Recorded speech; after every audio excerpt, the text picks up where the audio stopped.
உனக்கு என்னடி பிரச்சனை? காலையில இவ்ளோ டீப்பா யோசிச்சுட்டு இருக்க?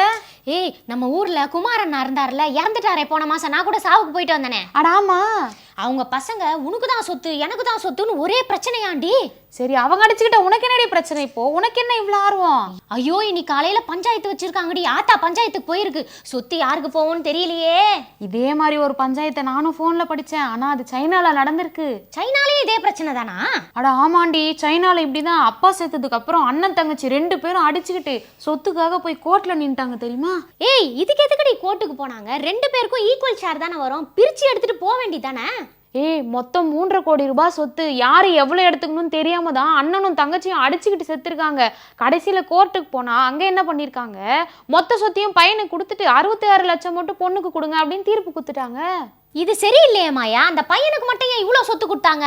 அங்கதாண்டி ட்விஸ்டே. அண்ணன் தங்கச்சி 2 பேருமே அவருடைய சொந்த பசங்களே கிடையாது. 2 பேருமே அவர் தத்தெடுத்து தான் வளர்த்திருக்காரு. ஆனா கடைசி காலத்துல அந்த பையன் தான் அவங்க அப்பாவை ரொம்ப நாளா பார்த்துட்டு இருந்திருக்கான். அதனாலதான் கோர்ட் இப்படி ஒரு முடிவே சொல்லியிருக்கு. ஏய், இந்த பையன் கடைசி காலத்துல அவங்க அப்பாவை நல்லா பார்த்துட்டு இருந்திருக்கான் போலடி. அதனாலதான் இவனுக்கு நிறைய சொத்து கொடுக்கணும்னு கோர்ட்டே தீர்ப்பு கொடுத்துருக்கு. அதான் விஷயம். இப்பயாவது புரியுதா உனக்கு? ஏய், இந்த பிரச்சனைக்கு ஒரு முடிவு கிடைச்சிச்சு. ஆனா குமாரண்ண பிரச்சனைக்கு என்ன முடிவுனே தெரியலையே. நான் போய் ஆத்தாக்கு ஃபோன் பண்ணிட்டு வரேன். ஏய், ஒரு நிமிஷம் இல்லடி. இவ திருந்தவே மாட்டா.